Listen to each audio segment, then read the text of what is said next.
नमस्कार दोस्तों, इंडिया बोलेगा में आपका स्वागत है। भाजपा नेता व राज्यसभा सदस्य नीरज शेखर ने सोमवार को पूर्व मंत्री ओम प्रकाश श्रीवास्तव के मियाँपुर स्थित आवास पर पहुंचकर श्रद्धांजलि अर्पित की। पूर्व प्रधानमंत्री स्वर्गीय चंद्रशेखर के पुत्र नीरज शेखर ने कहा कि ओम प्रकाश श्रीवास्तव जी के निधन से मैं मर्माहत हूँ। पिताजी के देहांत के बाद यही मेरे संरक्षक रहे। इन्हीं के मार्गदर्शन से मैं परिवार, समाज व राजनीतिक क्षेत्र में कार्य करता था। यह मेरे पिता के अति करीबी रहे। इनकी ईमानदारी व सादगी का मेरे पिता लोगों को उदाहरण देते थे। इनका हर दल के नेता बहुत सम्मान करते थे। पत्रकारों से बातचीत में कहा कि बीजेपी में जाना मेरा निजी फैसला है। आज आप आना हुआ जी, आज मैं अपने परिवार के एक वरिष्ठ व्यक्ति स्वर्गीय ओम प्रकाश श्रीवास्तव जी की तहरीर में आया हूँ। और मेरे ही परिवार के इसलिए मैं कह रहा हूँ क्योंकि पिताजी के वो मित्र ही नहीं, सहयोगी, आप ये मान लीजिए कि छोटे भाई। मैं नहीं जानता कि पिताजी उनसे ज़्यादा किसी और व्यक्ति को अपनी बातें या उनके साथ रहे होंगे। मुझे आज भी याद है कि भोंशी आश्रम में दोनों लोग सालों बिताए हैं और एक दूसरे की बातें और जो विचार थे उन लोगों के मेरे ख्याल से समान थे। एक समाजवादी पृष्ठभूमि के दोनों लोग थे और मेरे लिए एक व्यक्तिगत ये घटना है क्योंकि जब पिताजी चले गए तो उन्होंने जो मार्ग दिखाया मैं उस पर चलने की कोशिश कर रहा हूँ। और ओम प्रकाश जी हमेशा मेरे लिए, जब राजनीति में आया और अंतिम दिनों तक कोरोना के समय में भी उनसे मैं मार्गदर्शन लेता रहता था और मेरे लिए एक व्यक्तिगत ये हुआ है, घटना घटी है। और मेरे लिए तो बहुत, मैं व्यक्त नहीं कर पा रहा हूँ कि मेरे को ये लगता है कि पिताजी के जो मित्र थे, जो सहयोगी थे, मेरे ख्याल से वो अंतिम व्यक्ति रह गए थे और उनका जाना मेरे लिए बहुत बड़ा आघात लगा।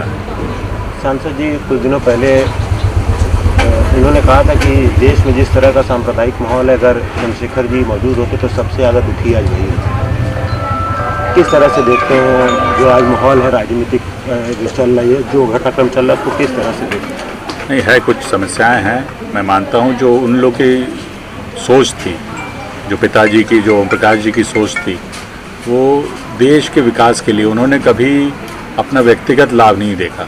उन्होंने देश के, अगर उनको गलत लगता था तो गलत कहते थे। वो किसी एक विचारधारा के साथ ज़रूर जुड़े थे, लेकिन जो देश के लिए सही होगा वही वो बात कहते थे। मैं मान सकता हूँ उनकी क्या जो बात कह रहे होंगे, मैं उनके साथ बात नहीं कर पाया पिछले कोरोना के समय में, लेकिन जो कह रहे थे अगर उनको लगता था तो मैं मानता हूँ कि उन लोग की सोच ऐसी थी। वो चाहते थे देश अखंड रहे, विकास करे, किस तरह सब लोगों को मिलाकर देश को आगे बढ़ाया जाए।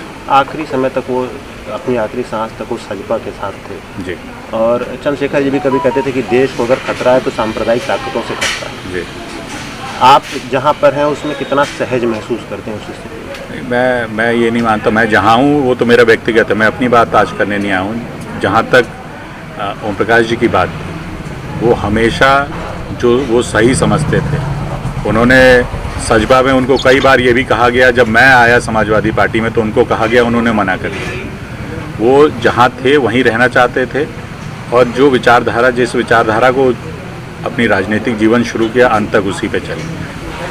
और इसलिए मैं मानता हूँ उनका जो व्यक्तिगत वो था, मेरा जो निर्णय है मेरा व्यक्तिगत निर्णय है। नीरज शेखर, मैं अपने को अपने पिता से या उन जो लोग थे ओम प्रकाश जी से तुलना नहीं करता हूँ। नीरज शेखर अलग विचारधारा है, वो समय अलग था, विचार अलग थे। मैं उसमें अभी नहीं जाना चाहता। जो उनके विचार थे मैं उसकी बात करना चाहता हूँ और वो हमेशा रहे, उस पर अडिग रहे, सजपा के साथ रहे।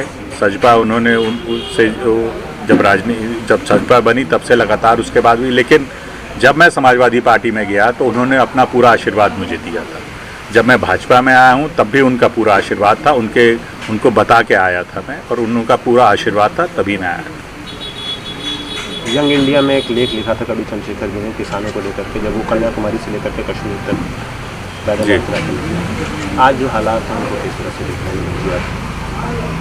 किसान के बारे में अगर आप बात करना चाहते हैं तो किसान के हालात जो आज की सरकार है उसको ठीक करने की कोशिश कर रही है। हम लोग की सरकार का ये दृढ़ संकल्प है कि किसान की आय दुगनी होनी चाहिए। उसके में जो कार्य होने चाहिए वो कर रहे हैं, चाहे MSP बढ़ाना, चाहे और कोई चीज़ बढ़ानी है, उसको काम कर रहे हैं। हमारा ये, क्योंकि आज भी 60% लोग इस देश के किसानी से जुड़े हुए हैं और अगर उनका विकास नहीं होगा तो इस देश का विकास नहीं होने वाला। ये बात हमारी पार्टी जानती है और उसके लिए काम कर रही है। अगर आपको हमारा वीडियो पसंद आया है तो प्लीज़ लाइक कीजिए, सब्सक्राइब कीजिए और बेल आइकन की घंटी